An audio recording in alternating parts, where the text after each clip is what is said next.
Hello friends, इस video में हम बात कर रहे हैं oogenesis की। oogenesis मीन्स होता है there is a process of formation of ovum, या फिर इसी को हम एग बोलते हैं। ओके, तो इसमें एक्चुअली में ये oogenesis जो है वो 3 स्टेप में कंप्लीट होती है। ओके, पहला जो स्टेप है या पहला जो फेज है उसको बोलते हैं मल्टीप्लिकेशन फेज।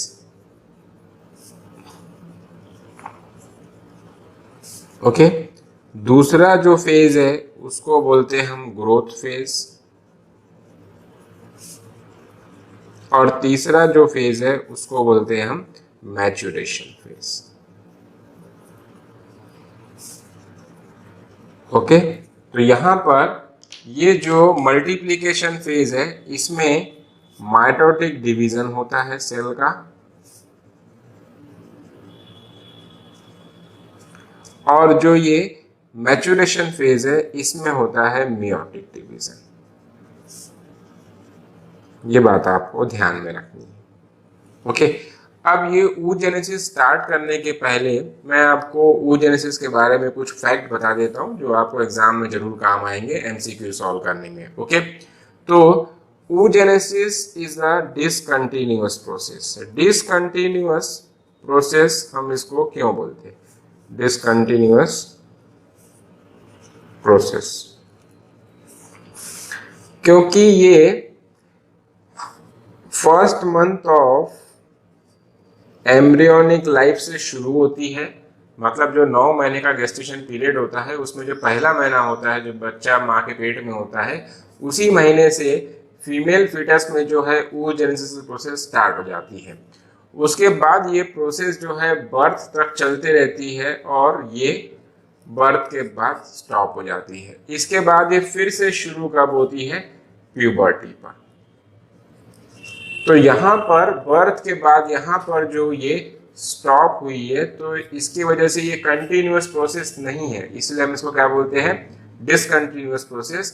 वहीं हम स्पर्मेटोजेनेसिस को कंटिन्यूअस प्रोसेस बोलते हैं, क्योंकि प्यूबर्टी के बाद एक बार जैसे ही ये स्पर्मेटोजेनेसिस की प्रोसेस स्टार्ट होती है तो वो through out the reproductive life जो है कंटिन्यू होती है।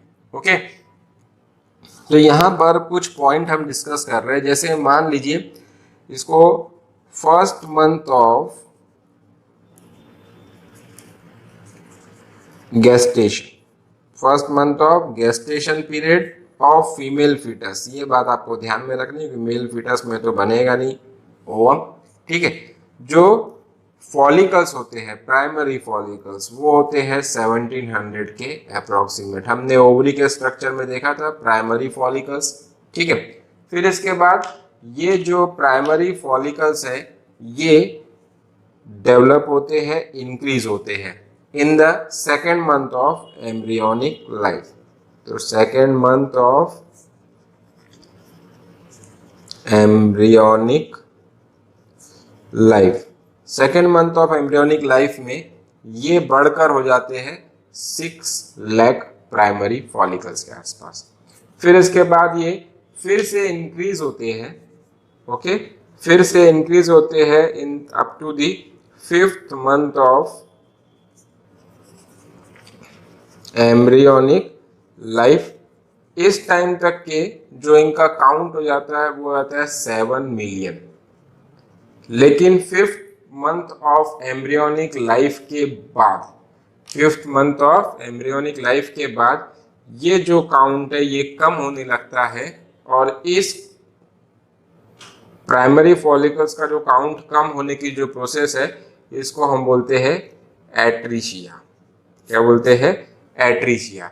अब एट्रीशिया जो है वो बर्थ तक कंटिन्यू रहता है, और एट बर्थ, जब फीमेल बेबी का बर्थ होता है तब ओवरी जो है उसकी ओवरीज जो है दोनों की दोनों ओवरीज में मिलाकर अप्रोक्सीमेटली 2 मिलियन प्राइमरी फॉलिकल्स होते हैं। Have 2 million primary follicles. देखिए यहाँ पर क्या हुआ था कि 5th मंथ में 7 मिलियन हो गए थे, लेकिन अब बर्थ के टाइम पे कितने हो गए? 2 मिलियन हो गए। तो काउंट को कम हुआ है, काउंट तो कम हुआ है, और इसी काउंट को जो कम हुआ है it is because of the process of atresia. ठीक है, और ये जो 2 मिलियन का जो काउंट है ये फर्दर और कम होता है टिल प्यूबर्टी। जब प्यूबर्टी जब अचीव होती है तो टिल प्यूबर्टी ये जो काउंट है ये हो जाता है 60,000 से लेके 80,000 प्राइमरी फॉलिकल्स का।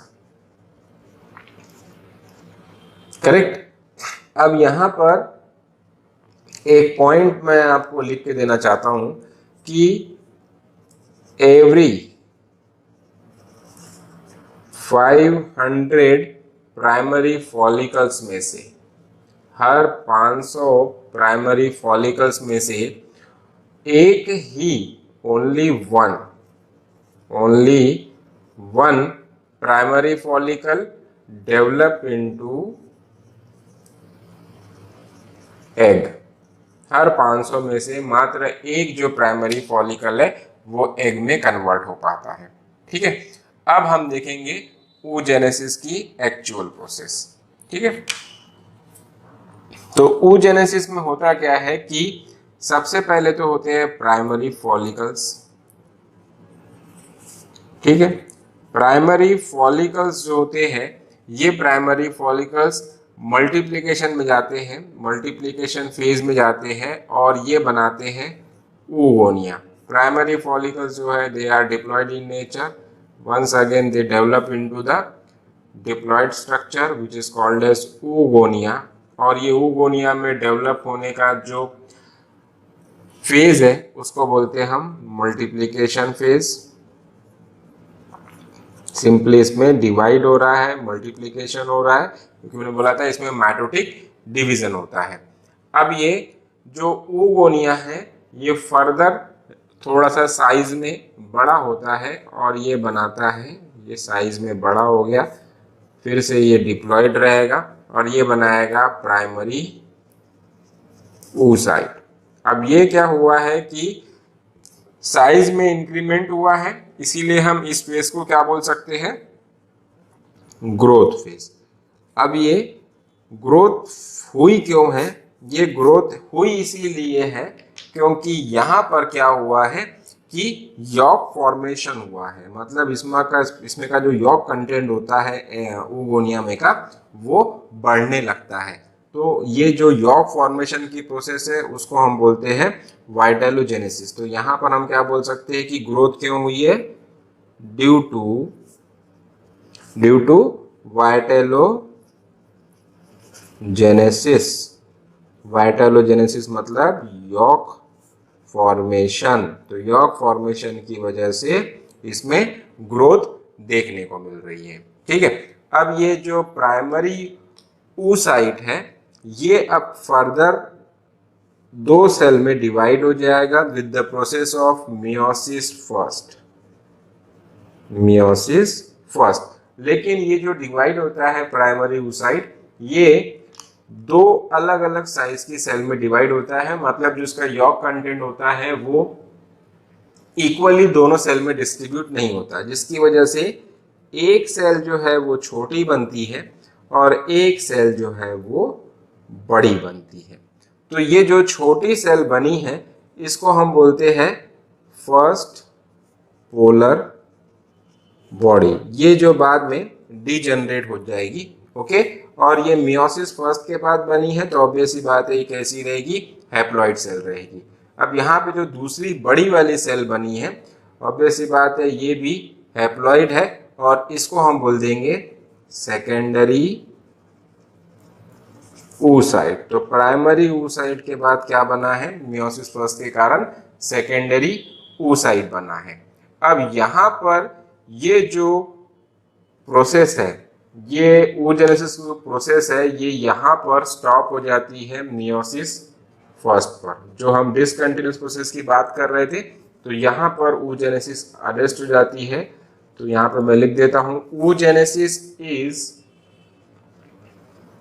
arrested in diplotin stage of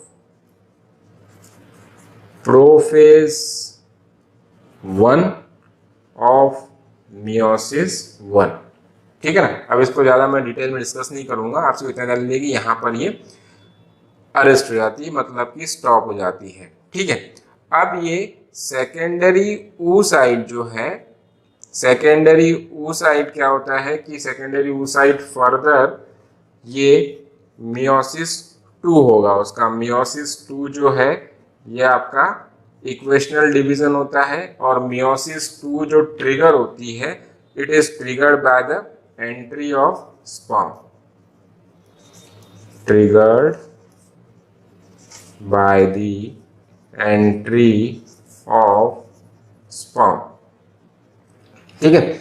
और ये सेकेंडरी oocyte फिर से 2 अनइक्वल साइटोप्लाज्मिक डिवीजन होंगे, और एक छोटी सेल बनेगी और एक फिर से बड़ी सेल बनेगी। तो जो छोटी सेल बनेगी उसको बोल देंगे हम सेकेंड पोलर बॉडी, जो फिर से कि डिजेनरेट हो जाने वाली है।